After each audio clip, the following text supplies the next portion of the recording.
à vous tous qui nous écoutez. Aujourd'hui, j'ai l'immense joie, bonheur, plaisir et tous les autres synonymes qui s'y apparentent de recevoir une femme qui a déjà bien plus d'un livre à son actif. Les Enfants de la Lumière, Allô moi-même, La Voie de l'Ascension et plus récemment, Le Royaume des Cieux. Mais si nous sommes présents ici, c'est pour parler de son livre Questions à l'univers. Tu l'auras compris, c'est Lucille Houssin, aka Lulumineuse. Alors Lucille, pour commencer, je vais te remercier du fond du cœur pour ta présence ici et te demander comment tu vas. Eh bien, merci Clément, je vais très bien, j'espère que toi aussi. Bah écoute, comme je te le disais juste avant, un beau temps, pas de nuages, tout va bien jusqu'ici. Bon, Si tu veux bien, je vais te laisser te présenter aux quelques personnes qui te connaissent peut-être pas encore. alors, comme je dis souvent, c'est difficile de se présenter, et puis pour n'importe qui, je pense. Ouais. Euh, J'essaye, voilà, j'essaye de donner. Je suis une amie sur le chemin des gens et je donne ce qu'il m'est donné de voir et d'apporter ici, voilà, sur la Terre.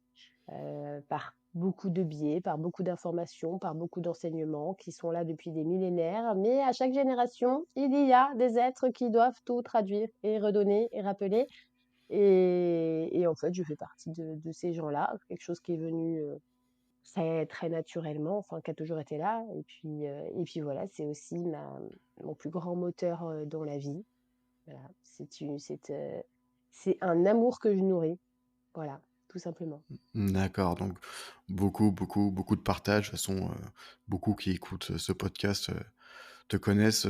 J'en ai parfaitement conscience et se rendent compte de tout ce que tu peux partager, quoi. Donc si on est réunis aujourd'hui, c'est pour parler de ton livre Questions à l'univers. Et pour être transparent avec vous, qui nous écoutez à la base, je t'ai contacté, c'était pour parler d'un autre livre. C'était Les Enfants de la Lumière, qui Mm. fait partie d'ailleurs des avis que j'ai donnés sur Instagram, une vraie pépite. Et tu m'as dit, attends, parce que il y a Question à l'univers qui sort très bientôt, et ce serait peut-être, pourquoi pas, en parler, quoi. Bah, au contraire, parlons-en. Première question, c'est, j'aimerais commencer.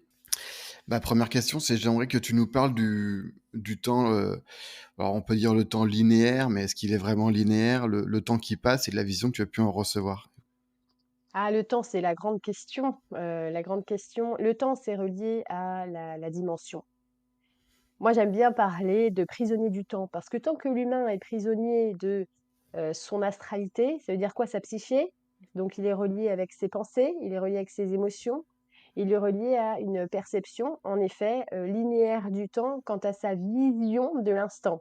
Finalement, même si l'instant présent est une succession de moments, pour lui, il y a un point B, un point A jusqu'à un point B. En fait, plus l'humain il va se détacher, il va faire migrer sa conscience, et plus finalement il ne sera pas prisonnier du temps. Aujourd'hui, l'humain est prisonnier du temps parce qu'il est prisonnier de sa propre manière de concevoir l'instant. Et si on regarde bien, comment dire, il court contre la montre. C'est le temps qui lui indique ce qu'il doit faire, s'il doit manger, s'il doit aller travailler, s'il doit sortir, profiter de son temps. Et il est en ça dépendant du temps tel qu'il le calcule et tel que finalement la société euh, l'a imposé comme comment dire, un maître à suivre en fait, hein. Sauf que l'humain, il va devenir maître du temps quand il aura réalisé justement que le présent permanent euh, est le seul temps qui existe. Fondamentalement, il n'y a pas d'autre temps. Voilà. Et ça va demander justement une migration de la conscience. Donc, dans Question à l'univers, je ne sais plus exactement quelle question faisait référence à ça, et la linéarité du temps et l'instant présent, ça se mesure en fonction de là où on se place, nous, dans notre être. Parce que quand tu es en train de ruminer dans ta psyché, quand tu es en train d'avoir des pensées en boucle, obsédantes, par exemple, parce que tu as un rendez-vous que tu ne dois pas manquer, bon, tu peux trouver justement cet emprisonnement du temps à dire, mais mince, là, j'ai 10 minutes, c'est difficile, je suis dans une salle d'attente, c'est du temps perdu. Voilà. Quand tu es en train d'investir ce temps-là dans une inspiration, dans une création, tu vois pas le temps passer parce que tu n'es pas dans la même sphère à l'intérieur de toi. Donc le temps est relatif à la sphère, le temps est relatif à la dimension à partir de laquelle tu es en train de vivre. Voilà. Donc c'est pour ça que le temps, finalement, soit on s'en libère et l'humain va s'en libérer. ça c'est sûr. Soit on en est prisonnier. D'accord.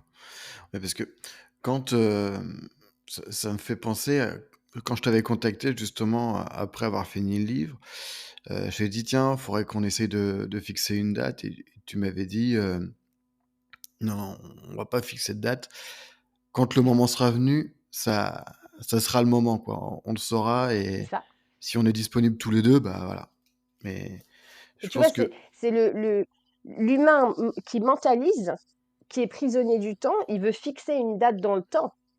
Sauf que le plan causal, lui, c'est lui qui doit te donner la suggestion du bon moment. Comment l'intelligence inférieure peut se croire supérieure à l'intelligence infinie qui, elle, n'est pas dépendante du temps et de l'espace. mmh, Donc cette intelligence qui vient du plan causal, ça veut dire en dehors du temps et de l'espace, elle va te dire précisément en inspiration, tiens Clément, c'est ce matin. Voilà. Et si on est prisonnier du temps, c'est-à-dire que notre pensée d'analyse va nous dire, bon, dans 3 mois, j'ai un créneau entre midi et 2, le mmh, lundi 27. c'est ça. Voilà. C'est ça, c'est ça. Hem, pour la suite, j'aimerais que tu nous parles, j'ai pris des gros sujets un peu, générales, dans le livre, mais j'aimerais que tu nous parles de la source. C'est justement l'un des sujets de base dans ce domaine et j'aimerais que tu nous parles de ta vision de la source ainsi que de son origine. L'origine de la source. Pourquoi pas? L'origine de l'origine. Ouais, en C'est gros, c'est la ça. l'origine de l'origine. Justement, puisqu'on parlait du temps, étant donné que le temps n'est pas linéaire, comment on peut parler d'origine à quelque chose qui est éternel? Mmh, Donc à partir de là, évidemment, on est dans un centre vibrant d'éternel, d'éternité, d'infini, d'infinité. Cette source centrale qui est la pulsation de l'univers, qui finalement est au centre comme en périphérie, elle nourrit toutes les dimensions, toutes les strates. À partir d'une lumière source, à partir de la lumière blanche, quand tu, euh, la, euh, quand tu la focalises sur un prisme, on voit bien qu'il y a une, euh, une défractation de cette lumière qui crée justement les rayons. Et mmh, d'accord, donc là, tu vas avoir tout le panel, tout le cercle chromatique. Là, on parle d'un cercle chromatique. Et quand on fait tourner ce cercle sur lui-même, toutes les couleurs se refondent dans l'harmonie et recomposent la lumière blanche. Donc finalement, ça dépend d'où on voit les choses. Parce que cette source, elle est à la fois ici, puis dans chaque couleur qui nous compose. Donc finalement, elle est imprégnée de chaque particule de sa création. Le créateur est sa création. Donc finalement, cette source originelle, elle est à la fois au début et à la fin, parce qu'il n'y a pas de fin ni de début. Elle est l'alpha et l'oméga. Elle est le tout mmh. total qui compose absolument tout. D'accord. L'autre question, c'était sur quoi? Hem, le ce ta vision justement que de la source, Cette vision, oui. ouais. Je pense que au lieu de s'attacher justement à avoir une vision de la source et avoir une pensée d'analyse de la source, il faut avoir plutôt un sentiment de synthèse et rentrer dans la synthèse de notre être, c'est-à-dire au centre, au cœur même de notre être, de notre existence, dans la pulsation de notre existence, parce que nous sommes le courant de Mmh, la source. Et comme nous sommes autant les vagues que l'océan, si on rentre à l'intérieur de nous et qu'on s'attache plutôt à sentir ce pouls universel, alors on s'approche justement de cette unité et on peut ressentir sans définir la synthèse de l'existence qu'on peut appeler Dieu, la source ou comme on souhaite finalement. Le plus important, c'est de savoir qu'on est unis avec cette source. Il n'y a rien qui nous sépare à part l'illusion des formes, justement créée par la matérialisation, la déflagration, la, toute la fractalisation de sa vibration. très bien. Bon, bah, c'est une belle vision que tu nous as donnée. Hem, il y a une question qui m'a beaucoup plu dans ton livre, c'est, d'où vient la souffrance si la source n'est qu'amour? J'aimerais que tu en parles ici, je pense que ça peut aider beaucoup de gens. Alors, la souffrance, ça n'existerait pas si c'était pas quelque part utile. La souffrance, elle n'a pas d'existence comme ça, je veux dire, par hasard. C'est pas possible. Mais la souffrance, elle apporte des leçons. Quand on apprend, par exemple, on apprend l'élément feu, un petit enfant, on va lui dire attention, tu peux te brûler, c'est dangereux, hein. Mais le feu est dangereux si on ignore aussi comment il fonctionne, quels sont ses attributs. Voilà, donc cette souffrance potentielle, hop, ah mince, je me suis brûlée, ça va m'apprendre quelque chose. Voilà, ça m'apprend à découvrir. Mais je peux éviter de me laisser brûler par le feu si je prends les conseils de sagesse qu'on m'a donnés. Ah, on m'a dit que le feu, ça pouvait me brûler, donc je vais faire attention et je vais d'abord étudier cet élément. Voilà. Donc c'est pourquoi une grande phrase, évidemment, que beaucoup de gens connaissent des Melchizedek, dit que ce que l'humain n'apprend pas par la sagesse, il l'apprend par la souffrance, parce que l'humain, il a tendance justement à aller explorer, toucher frontalement les choses, mais même intérieurement, par l'émotion, par la pensée, par l'affirmation, en croyant savoir. Et c'est comme ça qu'il se confronte justement.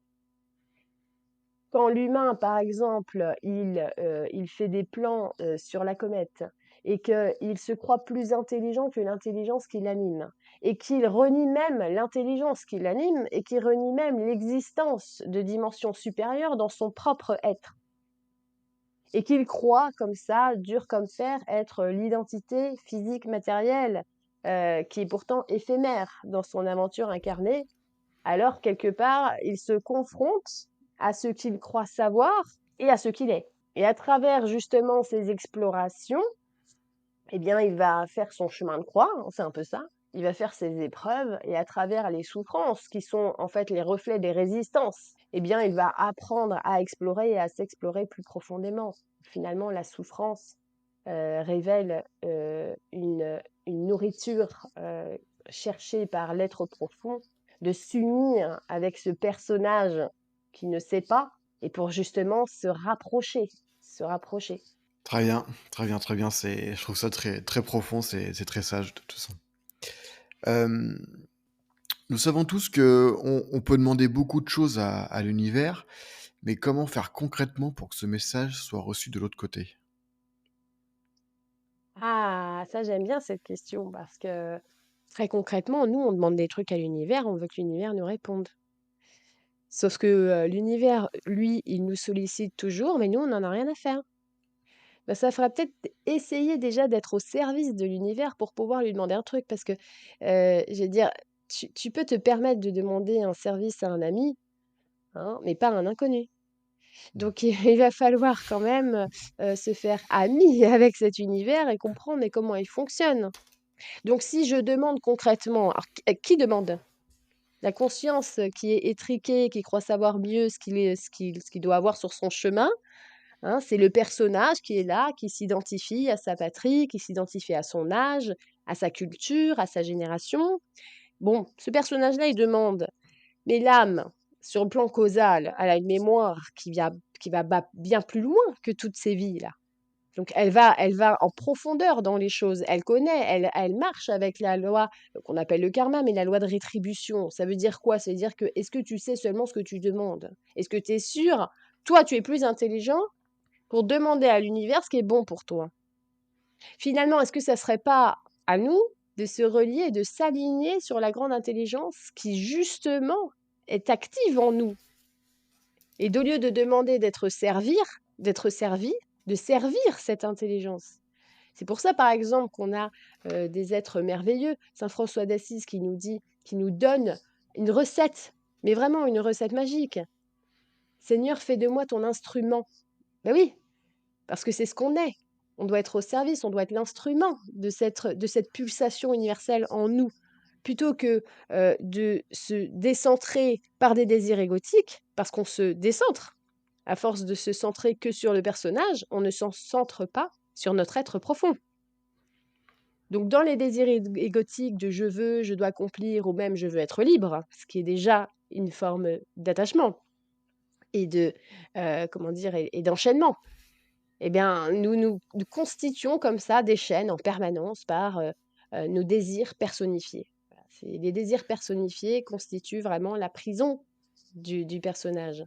Et il devra s'émanciper de cette chape, s'émanciper de ce costume, de cette prison qu'il se construit par ses pensées pour aller migrer justement, mon Dieu, vers la syntonie de l'univers. Il faut syntoniser avec avec l'essence même de cette intelligence et pas se croire plus intelligent que l'intelligence. Et aussi, attention, parce que dans notre monde, on se croit plus malin que le malin. Et ça, c'est grave. Ouais, et quand tu nous parles de désir, égotique, est-ce que c'est ce qu'on veut transparaître, au monde et montrer tout ce qu'on peut faire, seul ou? Ah non, les désirs égotiques, personnifiés, je veux dire, c'est le monde dans lequel on vit, ça peut aller très loin parce que, ils sont mués par une construction, une charge émotionnelle, une charge psychique, hein. Toute ta psyché là, elle a été, construite et générée par, les expériences que tu as eues la plupart pendant ton enfance, hein. Donc par exemple, tu vas vouloir, vraiment, exceller dans tel domaine pour prouver à ton père que tu es vraiment, un super enfant et qu'il soit fier de son fils. Donc finalement, encore une fois, c'est un désir égotique de pouvoir briller, de soulager quelque part un enfermement. Alors, ce n'est pas mal. C'est pas parce que je dis que c'est un désir égotique que c'est mal ou que c'est bien. Je dis juste que ça, c'est un enfermement. C'est un enfer qui me ment. C'est-à-dire qu'à l'intérieur de moi, j'ai une souffrance. Cette souffrance-là, je cherche à la transcender. Donc, j'ai établi un plan. Donc, je vais lui montrer à mon père que je vaux quelque chose et qu'il soit fier de moi et qu'enfin il m'aime. Voilà. Et en fait, les désirs personnifiés, ça vient souvent de toute notre psyché, de toute notre construction. Et tant que l'humain est dans cette quête, hein, et même s'il se met dans une quête spirituelle, il a souvent les désirs personnifiés en fait derrière. Je veux avoir du pouvoir, je veux avoir des talents, je veux avoir des dons, je veux développer mes capacités, je veux être libre. Mais ça, c'est des désirs personnifiés. Tant que tu n'es pas au service, altruiste, ça veut dire aussi désintéressé et que tu laisses pas couler cette source-là et que tu ne dis pas en gros: «Mais moi je ne sais pas. Je ne sais ni ce que je suis, ni ce que, je dois faire, mais je sais qu'il y a quelque chose en moi qui sait tout ça» et c'est ça que je dois écouter, pas mes désirs, de mes constructions, de mes pensées, de comment moi j'ai été construite et façonnée par les épreuves. Donc je deviens conscient que je suis, et ce je suis, c'est je suis individuellement le reflet d'une source plus grande, d'une intelligence omnisciente. Donc je laisse cette omniscience, voilà, me guider. Très bien, très bien, très bien. Ouais, c'est un beau message encore. J'aimerais qu'on parle, s'il te plaît, des les vies parallèles. Alors moi, j'ai dans l'idée que chacune coïncide les unes avec les autres. Est-ce que tu peux nous donner ton point de vue, s'il te plaît? Alors, qu'est-ce que tu entends par les vies parallèles? Les vies parallèles sur, d'autres dimensions, par exemple, ou les vies antérieures, mais vu que le temps n'est pas forcément linéaire, est-ce qu'une vie antérieure est vraiment antérieure, du coup? Tout dépend du point de vue d'où on se place. Encore une fois, c'est sûr, on peut, nous, dérouler une chronologie. Quand on est sur une sphère évolutionnaire, il y a en effet un agenda chronologique. C'est important parce qu'on n'élève pas une sphère en culture, une humanité en culture comme ça, indépendamment justement de la perception du temps linéaire. Elle est utile, cette perception. Voilà. Et donc, on a en effet, dans la vie incarnée, une chronologie. En dehors de la linéarité du temps, en dehors de ça, on a en effet des parties. Je veux dire, chaque être humain, il est évidemment multidimensionnel, puisque si tu es toi-même constitué de la source universelle, à partir du moment où tu es venu euh, plonger dans les densités, tu as fait un voyage immense en fait. Donc il y a des parties de toi dans toutes les strates. Si tu regardes maintenant, si on pouvait avoir, ça viendra, mais des appareils où on peut voir l'ensemble de nos corps, ils vibrent nos corps sur toutes les strates. C'est-à-dire que là maintenant, là où je te parle, je ne suis pas dans mon corps. Mon corps, c'est la partie manifestée, voilà, que là, en tout cas, incarnée sur cet espace-temps à ce moment T. Mais nous voyons bien toutes les nuits quand on part dans le sommeil que le corps n'est pas celui qui vient quand notre conscience est en train d'aller sur d'autres sphères. Donc, c'est la conscience qui habite tous les champs et les dimensions. Mais parler de vie parallèle, je trouve qu'il faut faire très attention quand on fait ça parce que le mental s'accroche à la vision des choses, à une vision des choses. Quand on dit par exemple que avant de descendre dans la densité, tu as fait l'expérience, de toute manière, sinon tu ne serais pas là, du règne minéral, on se dit: «Comment ça? J'ai été un rocher?» «Bah d'accord, oh là là, ça devait être super long, hein, c'est bizarre quand même d'être un rocher». Oui, sauf que le règne minéral, c'est on ne parle pas d'un mental. On ne parle pas d'une ce n'est pas, une machine qui vectorise. C'est une machine qui est là pour être. C'est-à-dire que c'est un règne qui vibre dans une autre dimension. Et tout ça, on a une perception très limitée encore de tout ça. Faut faire attention en parlant de vie parallèle et cetera parce que, quelque part, je trouve que l'analyse de ces termes-là, il perd l'être humain et qu'il faut encore une fois plutôt aller dans la synthèse de tout ça. Parce qu'au centre de ton être, tu peux être absolument conscient de la multitude, de la richesse et de toutes les zones, si tu veux, de l'universel. Qu'est-ce qui t'en empêcherait finalement? Donc dans cette exploration, plutôt que d'aller s'éparpiller dans ce qu'il pourrait y avoir, eh bien retrouve ton centre Hmm. et tu verras que tout est dans le même point. C'est ça. Très bien. J'aimerais aborder le sujet des missions de vie. Alors déjà, est-ce qu'on en a tous une? Et si oui, comment savoir qu'on est sur le bon chemin? Ah ça, ce sujet, terrible, terrible des missions de vie, mon Dieu. Je suis désolée, mais il est tellement été occidentalisé ce sujet. Il fait peur aux gens, les gens ne trouvent pas leur place, je veux trouver ma mission de vie. Il y en a qui pensent même que la mission de vie, c'est un métier. Bah oui, voilà, parce qu'en fait, on remet tout sur le niveau de la conscience humaine, hein, et il faut lâcher ça, vraiment. Comment trouver ma mission de vie? Je vous jure, je peux plus entendre des choses comme ça. Ça mais insupportable, c'est insupportable. Eh ben, ça tombe Ta bien, je te l'ai mission posé. ah mais si tu acceptes ce que tu es, allez, si tu es l'instrument de l'omniscience, OK, à quoi ça va te servir de savoir? Je veux dire, si tu te lèves le matin et que tu as envie de musique et tu as envie de composer une musique et que tu as envie de jouer un instrument et que eh ben, fais-le. Et si, c'est ce qui t'anime le plus profond de toi, que tu es intéressé, que tu peux rien, ça t'attire, ça t'anime, il y a ça, ça vibre en toi, il y a ce truc-là. Mais mon Dieu, tu comprends bien que l'intelligence, l'omnisciente, eh bien, elle résonne avec ça. C'est-à-dire qu'elle se sert de toi comme un outil, mais c'est merveilleux. Donc elle à travers ton existence, à travers cette projection, parce que tu es une projection d'elle, le Fils, eh bien, elle est là, elle s'exprime parce que tu es unique. Donc, au lieu de chercher plutôt qu'est-ce que tu as à faire, regarde qui es-tu? Qu'est-ce qui te fait vibrer? Et on peut être aussi multipotentiel. Tu as tous les potentiels en toi. Une fois que ça sera, bon, bah, ça sera peut-être plus la musique, ça sera peut-être la botanique, ça sera peut-être les relations, ça sera peut-être justement étudier l'astrologie, la psyché, étudier peut-être les ponts et chaussées. Voilà. Et tout ça, il y a une dimension derrière tout ça. Parce que quelqu'un qui réalise des ponts, il réalise des ponts. Si on trouve justement euh, la valeur philosophique, j'ai envie de dire, mais la valeur qui nous emmène jusqu'à à la spiritualité de la chose, on va comprendre qu'il n'y a aucun métier, il n'y a aucun domaine qui nous relie pas à une sphère supérieure en nous-mêmes. Tant qu'on essaye de chercher à quoi on est bon, parce que alors, le pire dans tout ça, c'est que évidemment, quand on recherche la mission de vie, il faut que ce soit un métier spirituel. Alors ça, c'est vraiment mais une limitation Oui, extrême. oui, Mais mon Dieu, Seigneur. c'est très caricatural, ça, c'est vrai. Ah mais oui, mais voilà. Et non, non, déjà dépouillez-vous. Dépouillez-vous de cette idée. Dépouillez-vous aussi de trouver votre place parce que mon Dieu Seigneur, si vous êtes ici, c'est parce que justement il y a une place. C'est-à-dire que le fait même que vous soyez là, c'est qu'il y a une fenêtre cosmique, hein, par laquelle vous êtes passé pour atterrir ici. Voilà. Donc maintenant, si vous, oui, mais moi je me souviens plus de ce que j'ai dit, de ce que j'ai voulu faire avant de venir sur Terre. Bah déjà, arrête de te préoccuper. Dès que tu es sur la sphère des préoccupations, tu es dans la psyché, le plan causal ne peut plus t'atteindre. Ça veut dire quoi? C'est-à-dire que tu ne peux pas être inspiré.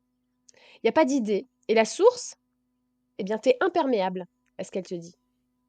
Que si tu lâches tout ça, et simplement tu rentres dans cet amour, hein, c'est pas de l'amour sentiment, c'est l'amour de vivre. L'inspiration arrive, l'idée arrive. Et mon Dieu, là, qu'est-ce qui se passe à ce moment-là? Eh bien, tu es muet par l'intelligence. Voilà comment elle travaille avec toi. Et elle travaille au quotidien.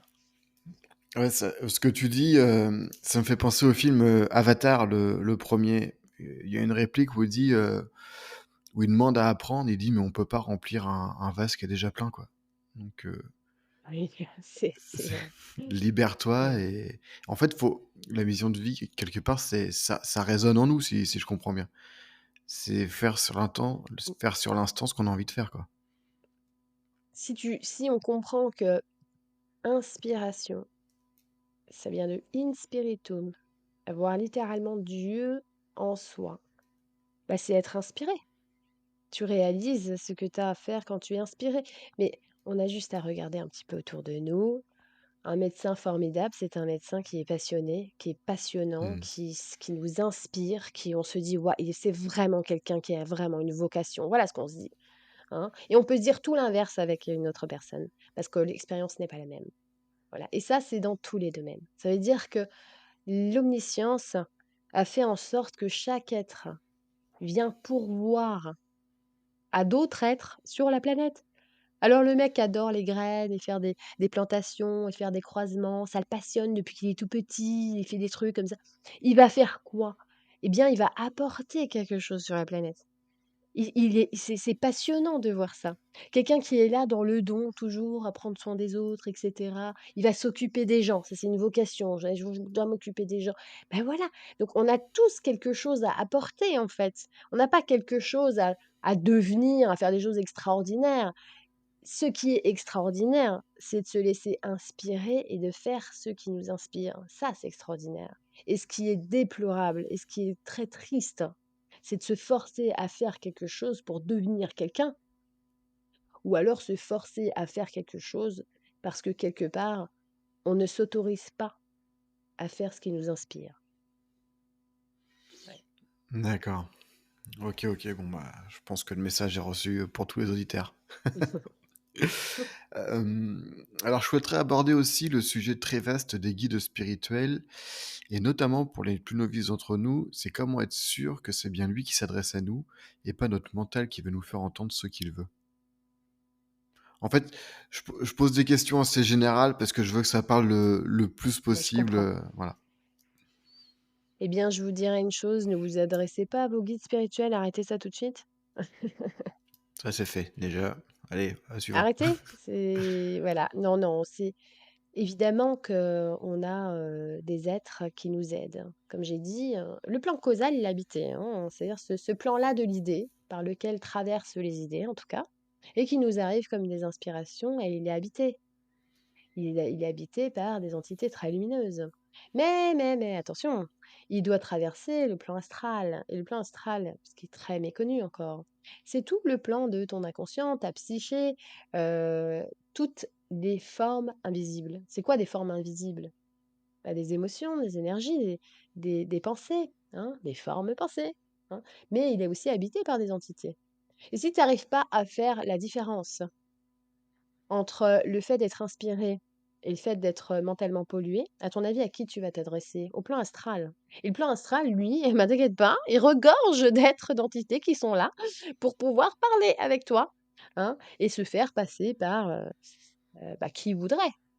Donc, quelle est la solution? Parce que c'est bien ça, le topo du truc. C'est à l'intérieur de toi, il y a une source. Cette source-là, c'est à elle que tu dois t'adresser, au cœur de ton être, à l'essence même. Si tu ne crois pas à Dieu, principe, attention, je ne parle pas d'un barbu dans les nuages, je parle de Dieu, principe, la source même de tout, l'intelligente, omnisciente, omniprésente.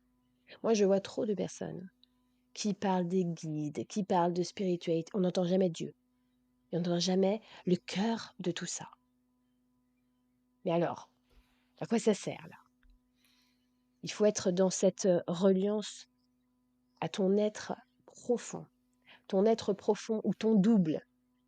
Voilà, on l'appelle aussi comme ça. C'est quoi? C'est qui? C'est le représentant de Dieu principe.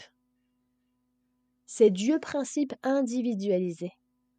C'est ton être profond qui a la capacité de se relier, pas ton personnage. Donc ton personnage, quand il veut parler à des guides, et ben lui, il se sert de sa psyché. Et sa psyché, elle est complètement baignée dans l'astral. Donc quand tu te seras désastralisé, quand ce sera plus tes émotions et tes pensées qui guideront les choix dans ta vie, quand tu te seras vraiment profondément relié avec ta véritable essence à l'intérieur, qui tu es, tu seras fils. C'est ça qu'on dit. Mon père et moi, nous ne faisons qu'un. Oui, parce que ton être profond, le fils ou la fille de la lumière, eh ben, ne fait qu'un avec la lumière. Alors plutôt que de chercher à te relier, attention, à nommer, hein, parce que j'en vois qui nomment. Ah, c'est tel ange, j'ai tel. Attention, attention. Relie-toi à la lumière de toute chose. Et pour être sûr de prendre le bon chemin, c'est uniquement dans l'amour. Mais vraiment un amour sincère, pur. Personne, personne qui n'a pas purifié, celui qui n'a pas purifié son esprit, il ne peut pas atteindre les plans de lumière. Non. Ah, Et vraiment, je dis ça parce que je t'assure, ça fait 15 ans que je vois des gens se perdre dans les méandres, mon Dieu, de ces demandes, de ces choses. Et ils en pâtissent parce qu'ils ne comprennent pas encore qu'ils tournent en rond dans un astral qui les mène par le bout du nez. Vraiment. D'accord. Et, et du coup, j'aimerais savoir, c'est parce que on a toujours un bavardage mental incessant qui n'en finit pas dans la tête pour beaucoup. Est-ce que tu as un petit tips ou une solution pour mettre fin à ça qui pourrait aider quelqu'un? Là, bah, tu vois, ce bavardage incessant, c'est parce que la conscience est au niveau de la psyché. C'est-à-dire que finalement, il est là parce que tu es sans cesse en train d'analyser les choses, chercher à te rassurer, chercher à contrôler. Et le contrôle, c'est le manque justement de cette conscience universalisée. C'est-à-dire que je n'ai pas besoin de chercher à contrôler les choses, puisque il y a un maître en moi. Il y a le maître intérieur. Mon maître intérieur, c'est ton maître intérieur. C'est le maître intérieur de tout le cosmos. Ce maître en moi, il doit avoir tout l'espace de s'exprimer, d'habiter, de m'inspirer. Mais comment peut-il faire si je suis là en train de tout jauger, juger, contrôler, tenter toujours de me rassurer par des pensées ou être toujours obsédé par des pensées qui turbinent? Donc c'est que à l'intérieur, je dois toucher une splendeur, une, un espace où il n'y a aucune perturbation. Et il existe cet espace en vous. Mais si vous faites jamais l'effort d'aller le toucher et de vous fondre en lui, eh bien, vous allez continuer comme ça à turbiner dans vos pensées, en attendant, en faisant des demandes, en disant ça n'arrive pas, et pourtant je fais les efforts. Et bien non, non, non, non. Tu dois atteindre cette fréquence pour pouvoir t'unir. Une fois que tu es en union avec elle, tu verras, tu auras beaucoup moins de questions, beaucoup plus de réponses. Au top, au top. Euh, J'aimerais que tu nous parles aussi de l'avant-vie. J'entends par là les choix des épreuves traversées et les raisons de l'incarnation pour chacun, qui est très individuel au final. Oui, exactement. Alors c'est parfaitement individuel et parfaitement collectif. Ouais, voilà. Alors ça dépend, hein, bon, on commence hein, à sortir d'un cycle d'involution. Donc l'histoire est très vaste. Mais c'est vrai qu'on parle beaucoup des choix avant incarnation. Et là aussi, attention, c'est pareil. Ce n'est pas le personnage qui fait les choix, c'est la conscience. Hmm. Donc on a toute la mémoire de l'âme, c'est-à-dire que c'est l'entité, nous, qui fait toutes ces expériences depuis l'éternel, qui est en train de se syntoniser, se coordonner avec la grande loi de causalité et qui voit dans cette loi les opportunités de pacifier et de rétablir tous les contre-courants qui ont été établis par l'ignorance du personnage une fois incarné dans les vies d'avant. Ok.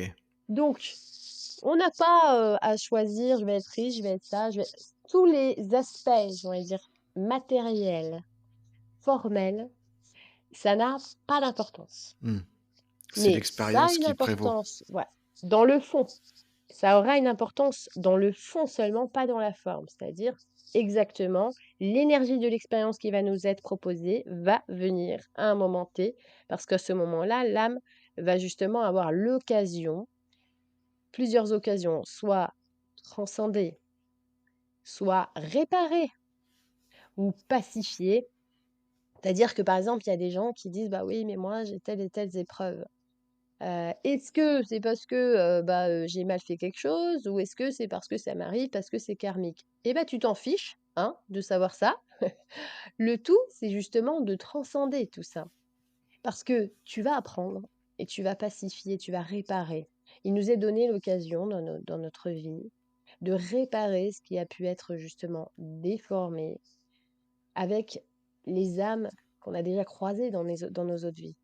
Voilà. D'accord. Par exemple, si on n'a pas la conscience encore, on n'a pas développé cette, comment dire, ce regard conscient envers le règne animal. Et par exemple, hein, ok, on va dire dans une autre vie, bon, tu pensais qu'un animal, bon, c'est un peu plus qu'une plante, hein, tu vois, sa vie, ça a des pattes, mais bon, c'est pas. Voilà. Donc malgré toi, tu as peut-être fait du mal à ces animaux, ok, mais tu n'avais pas conscience. Donc maintenant, cette jeune âme, elle se dit, bon, bah moi, je vais évoluer dans ma conscience incarnée sur justement la relation avec l'animal et je vais pouvoir comprendre ce qu'est un animal. Tu vois, par exemple, parce que ça va donner justement cette reliance, cette sagesse, cette conscience universelle, à quelque part, elle va pouvoir s'incuber en toi, tu vois. À ce moment-là, l'âme, elle peut choisir. Elle peut choisir d'être, ah, tu arrives dans une famille, il va y avoir justement, il y a un élevage d'animaux. Ah, bah, la mère est passionnée par telle race de chien, par exemple. Tu vois? Et tu vas avoir l'occasion de construire une sorte d'héritage, par un héritage, tu auras l'occasion comme ça de construire, d'affiner, d'avoir un lien, d'explorer, etc., etc., etc. Je donne un exemple, hein, mais mon Dieu, c'est tellement vaste, hein. Et évidemment, il n'y a pas pour qu'une seule chose. Voilà. C'est-à-dire que l'omniscience infinie, elle est comme une énorme intelligence qui va dire, bon bah Clément, par la carte mémorielle et la grande loi cosmique, tu vas pouvoir pacifier telle chose. Tu vas pouvoir transcender tel et tel aspect et tu vas pouvoir atteindre tel pourcentage, on va dire, d'unité Hmm. à la fin de cette incarnation. Parce qu'il ne faut pas croire qu'on peut tout faire en une incarnation, hein. Oula, non. Ah non, Non, non, non. tu vois. Et l'âme, elle va dire, oh, bah, c'est magnifique l'aventure qui m'attend. Je suis d'accord. Tout ça, c'est que des joyaux qui m'attendent.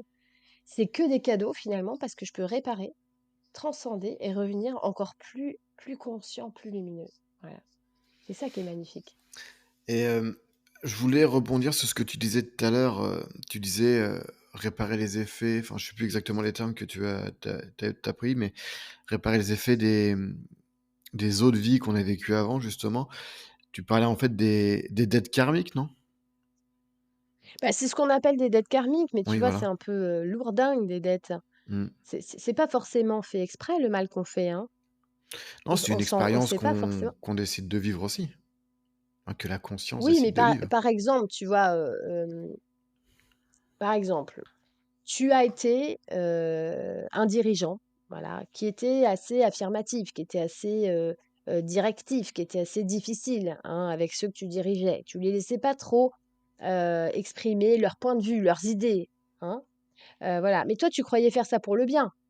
Voilà, donc tu étais vraiment convaincu de tes croyances et tu étais vraiment investi. Donc on a vraiment il y a une vraie volonté qui est bonne derrière. Mais l'application de cette volonté, elle est limitée par ton prisme, hein, ta manière de voir. Donc à ce moment-là, par exemple, tu as pu euh, être confronté à tes sujets et tu as quelque part enfermé ces gens-là. Donc par exemple, il pourra être décidé que le sujet qui s'est senti enfermé par ton personnage, hein, parce que tu étais justement son chef, ok? Eh bien, entre âmes, on va dire, bah, pour pacifier et pour rétablir cette relation, hein, ce mouvement de domination, eh bien, Le chef va devenir l'enfant et le sujet va devenir le père. Et là, le sujet va devenir le père qui va être directif, hein, qui va être très directif avec son enfant, qui va être assez sévère avec son enfant, et son enfant va se dire, mais oh là là, moi mon but sera de m'émanciper de l'autorité de mon père. Mais pourquoi? Parce que moi-même, j'ai imposé mon autorité. Maintenant que je vis l'imposition de l'autorité, je règle quelque chose, tu vois? C'est pour ça qu'on appelle ça des actes de réparation, parce que je Voilà, c'est ça. répare l'énergie, tu vois? Et Très donc bien. je l'équilibre, hein. Et à ce moment-là, merveilleux, les 2 âmes, elles vont transcender quelque chose. Donc tous les rôles ont leur part à jouer. Ouais, absolument. Très bien. Alors là, je voudrais rebondir. Il y a un livre que j'ai lu récemment, c'est Âme courageuse de Robert Schwartz, qui parle justement très très bien de toutes ces choses-là. En fait, c'est vraiment sur Mmh. l'incarnation, mais enfin pré-incarnation plutôt, pardon. C'est les choix faits par l'âme et pourquoi il s'est fait passer ci et ça, quoi. Donc c'est fait avec des médiums et tout. Franchement, je le conseille à quiconque est Oui, intéressé franchement, par ce sujet. il y a beaucoup de littérature, là-dessus, il y a beaucoup Mm. d'exemples et c'est bien d'aller comprendre et capter l'essence de tout ça, hein, parce que c'est une intelligence derrière. C'est pas des volontés personnelles. Ouais. C'est ça, oui, oui, oui, c'est vraiment des expériences menées pour pouvoir évoluer encore un peu plus vers la lumière. Euh, alors, on va passer à un autre niveau, c'est les âmes volontaires. Alors, les âmes volontaires venues sur Terre pour apporter une aide bien particulière. Alors, quel est ton point de vue à ce sujet? Il faut savoir qu'on est une grande famille. Les sphères sont des grandes familles. J'entends extraterrestres, gna gna. Non, on est des êtres du cosmos et nous sommes une très grande famille.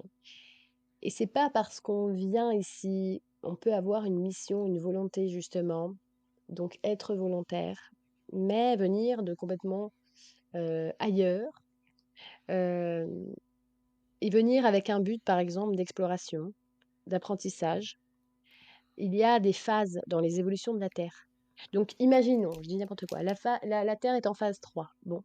Eh bien, le grand plan va dire, écoutez, on veut des êtres de phase 4 qui viennent, simplement parce que en incarnant un être ici, ben, ils vont forcément inspirer une conscience supérieure, simplement en étant ce qu'ils sont.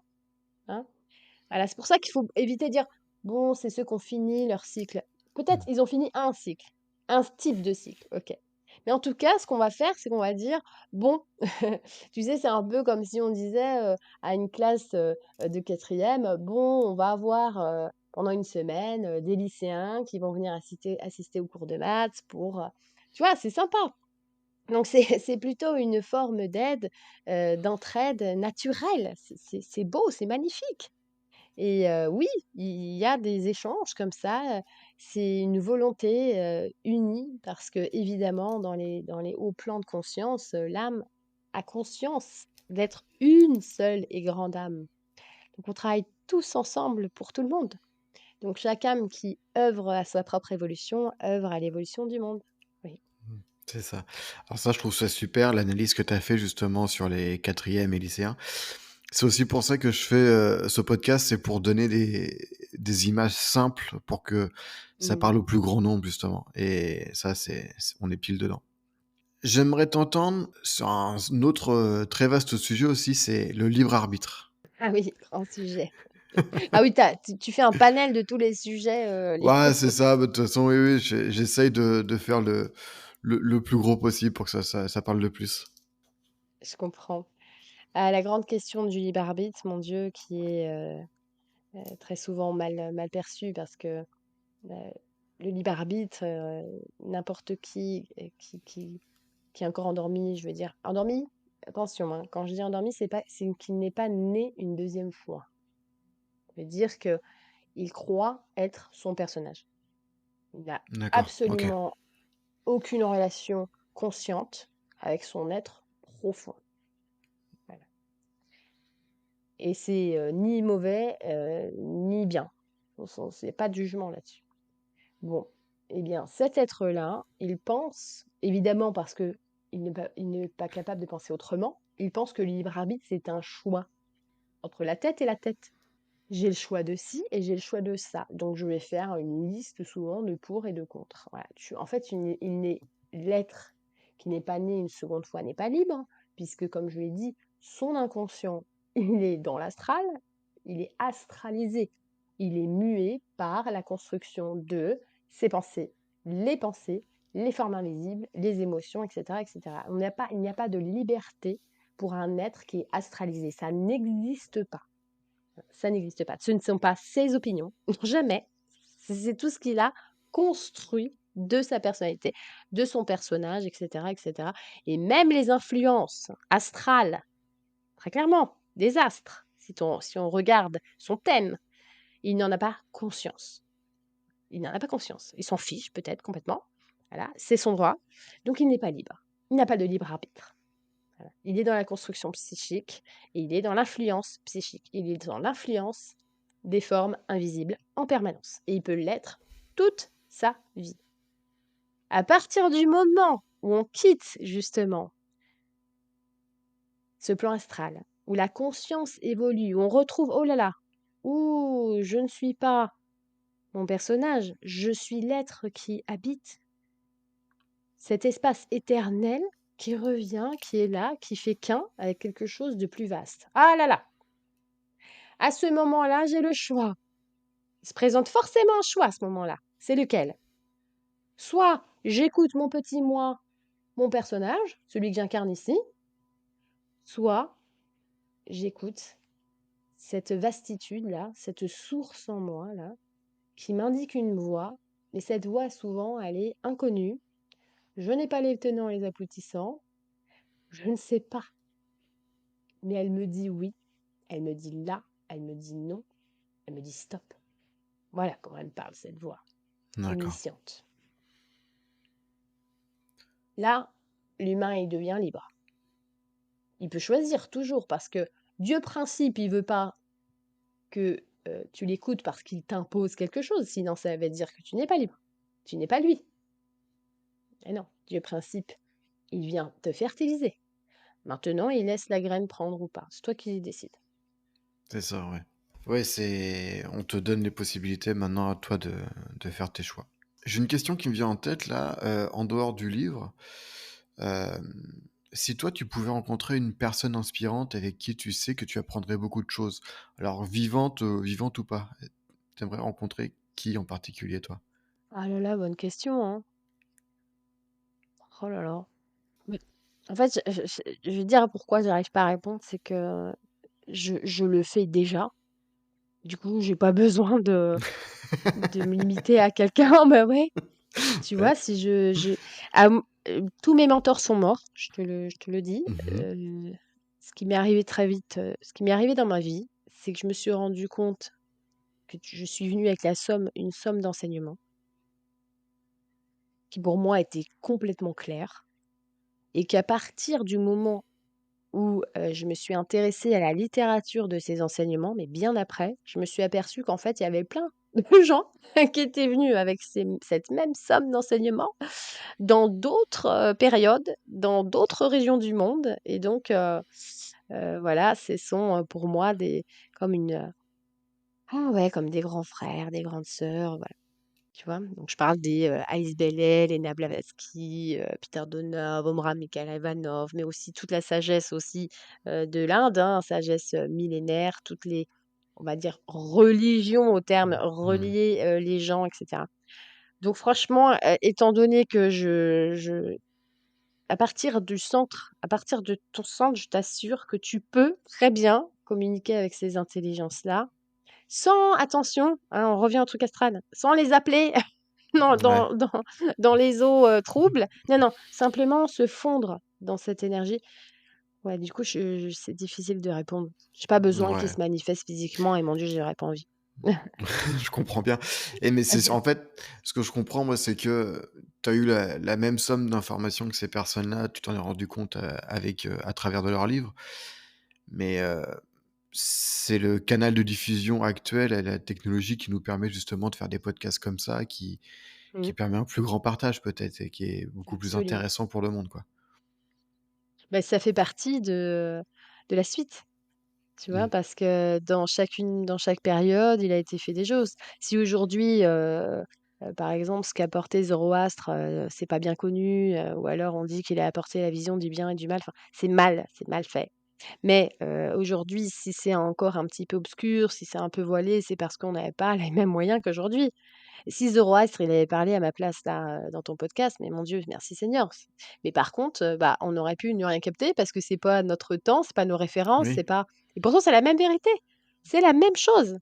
Si on entend parler, Jésus, on va peut-être être plus à même de le comprendre parce que disons que c'est le dernier avatar, ça veut dire le dernier grand modèle qu'on a donné à l'humanité, hein. En tout cas, officiellement, tu vois ce que je veux dire? Parce qu'évidemment, il y a beaucoup d'autres êtres, beaucoup, qui sont pas connus, hein, qui ont incarné ce modèle. Attention, je parle du Christ, oui, oui, oui. je parle du principe cosmique Bon, incarné, l'être humain qui incarne ce qu'il est. on va dire Tu que vois? Jésus, il a eu un bon coup de com' et ça l'a bien servi, quoi. Ah ben, on va dire qu'il a eu un coup de com', il a eu surtout, ça mais c'est un être magnifique, Oui, magnifique, qui a permis aujourd'hui une résurgence qui va permettre l'ouverture sur une nouvelle ère. Donc c'est vraiment oui, oui, bien sûr. un énorme travail.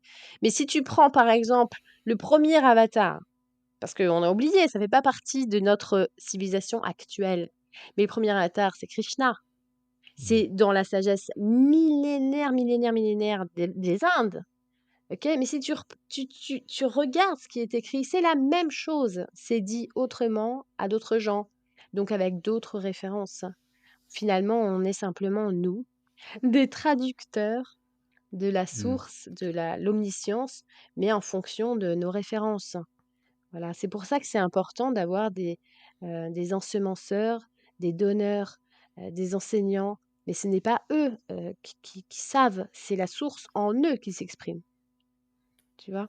Et c'est tout ce que c'est. Et aujourd'hui, bah, il y a une universalité en cours grâce à l'outil et tous les outils qu'on a développés comme celui, qui nous permet de communiquer là, bah, ensemble, eh bien ça a été voulu, ça fait partie de ce plan Mmh. supérieur. Oui, c'est comme, l'imprimerie à l'époque, ça a été une vraie révolution et ça a été voulu, C'est ça, à tel moment, quoi. OK, exactement. OK. Alors, il y a bien sûr d'autres, des tas d'autres sujets abordés comme par exemple, l'intuition, les êtres célestes, le pardon, mais bon, si on les fait tous ici, ça peut nous prendre 2 jours et à un moment donné, moi personnellement, j'ai du travail à côté. Après toi, je sais pas comment ça se passe, mais voilà. Pour finir cette interview, il me reste mes 2 petites questions rituelles. Allez, la première, c'est, as-tu un message ou un conseil à communiquer avant de finir cette interview? Alors, puisqu'il s'agit, de ce petit livre, donner 2 petits mots sur ce petit livre. Mmh. Ce petit livre de poche, ce sont des questions que j'ai reçues depuis des années et des années. Ce sont des questions à la base qui ont été posées sur les réseaux et où j'avais répondu sur les réseaux. C'est-à-dire que vous n'avez pas des grandes réponses philosophiques, vous avez, une question et une réponse directe. Ouais, Voilà, c'est c'est ça, c'est pas vous 2-3 hein? lignes maximum par question, c'est vraiment agréable, Exactement. quoi. Le but, c'est vraiment que, waouh, tout de suite, il y a un éclair qui qui se fasse et que ça illumine un peu, la question. Ça vous donne pas la réponse de l'absolu puisque ça, vous l'avez, mais ça vous donne le chemin et une compréhension. Là, ça illumine, ça donne de la lumière, ça met de la lumière sur quelque chose. Voilà et il y a tous les aspects et enfin, en tout cas, énormément d'aspects puisque, l'être humain, il regorge de questions quand il essaye d'explorer, l'inexplorable Mmh. et ce n'est pas, un énième, livre, on va dire, bateau sur, tous les sujets qu'on entend, partout. Heu, c'est une manière aussi, parfois, ouvrir le livre comme ça, tu vois? Au hasard. Tomber sur une question et lire la réponse, parfois ça peut être vraiment l'aide omnisciente qui est là, à travers. Évidemment, on pouvait le faire à n'importe quel autre livre et et je voulais rappeler que moi, de toutes les œuvres que je réalise, tous les livres que qui sont édités, tout l'intérieur, tout le contenu est disponible pour tout le monde sur le site, ressources. Voilà, mon site ressources où je mets tout. Parce que je Mmh. n'ai aucun intérêt, voilà, à marchander, l'omniscience. Mais j'ai tout intérêt, mon Dieu, pour mes frères et sœurs, à tout donner ce qui m'a été donné de recevoir. Donc si aujourd'hui c'est un livre papier, c'est évidemment parce que ça demande des moyens et que c'est pour ça que bah, quelque part vous devez, si vous voulez l'acheter, vous devez l'acheter. Voilà, je peux pas payer moi la fabrication des livres. Ce que je veux dire juste, c'est que comme tu disais, l'imprimerie, ça nous a servi à quelque chose. C'est qu'aujourd'hui, le livre est un moyen de transmettre l'information, comme là nous sommes en train de le faire dans ce podcast. Voilà. Mais que je transmets aussi l'intégralité de ce qu'il y a dedans, sur mon site. Voilà, pour moi, c'est important et ça fait partie du message que je veux vous transmettre. C'est que plus on ouvre, plus on donne, et plus le monde il devient ouvert, et plus le monde il vous donnera. Mais vraiment, vraiment. Voilà. C'est vrai que c'est un beau livre de chevet, comme tu dis, on peut l'ouvrir au hasard et dire, tiens, oui, effectivement, je peux poser cette question, alors quelle est la réponse? Non, c'est vraiment top. Et je mettrai de toute façon ton site en lien dans la description de l'épisode, comme ça tout le monde pourra y avoir accès comme ils veulent. Et la deuxième question, c'est as-tu une recommandation culturelle? Un livre, un film ou un documentaire, ou même quelqu'un que tu voudrais, que tu admires et que tu aimerais glisser un petit mot ici? Euh, non. Non. Mmh, En fait, j'aimerais pas influencer les gens, parce que si je recommande, par exemple, des choses que moi je trouve superbes, ça se trouve, c'est pas du tout pour eux. On n'est pas nés par la même fenêtre. Moi, je vous dirais juste, si vous vous sentiez attiré par un ouvrage, ouvrez-le. Si vous vous sentez attiré par écouter quelqu'un, écoutez-le. Mon Dieu, c'est tout, parce que c'est l'omniscience en vous qui sait, c'est pas moi qui sais pour vous. Donc, laissez-vous inspirer et ça sera le plus beau chemin de la plus belle des manières parce que c'est cette intelligence-là qui vous guide et pas l'extérieur. Ouais. Super. Lulu, je voudrais te laisser un petit temps pour ton actualité, si tu en as une. Si tu as des choses à partager encore un petit peu. J'adore.